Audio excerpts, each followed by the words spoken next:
સવારમાં હું તો ધાબો વાળવા પડી ગઈ અને ધાબો વાળતા વાળતા બગીચો કે મને કે પાણી પાવ આમ ન હોય, હજી તો ઉનાળો છે, આપણે કાંઈ માળખું થયું નથી. પછી મેં સરસ મજાનું ડોલ ભરીને પાઈ દીધું અને આ લાડવા જેવા વૃક્ષ કયું છે કોમેન્ટ કરી બતાવજો. પછી કપડાં ધોવાના હતા તે મેં કપડાં ધોવા નાખી દીધા અને પછી મેં દોરીએ સૂકવી દીધા. અને ક્યાં આયુષ કે હાલો આપણે બંને ગામમાં જઈએ. પછી અમે બંને ગામમાં જઈએ છીએ શાક લેવા.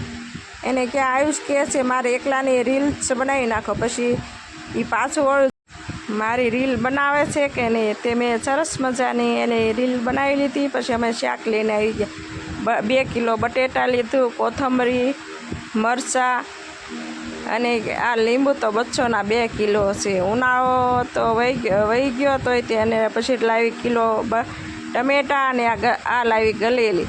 અને ગલેલી કોને કોને ભાવે કોમેન્ટ કરજો.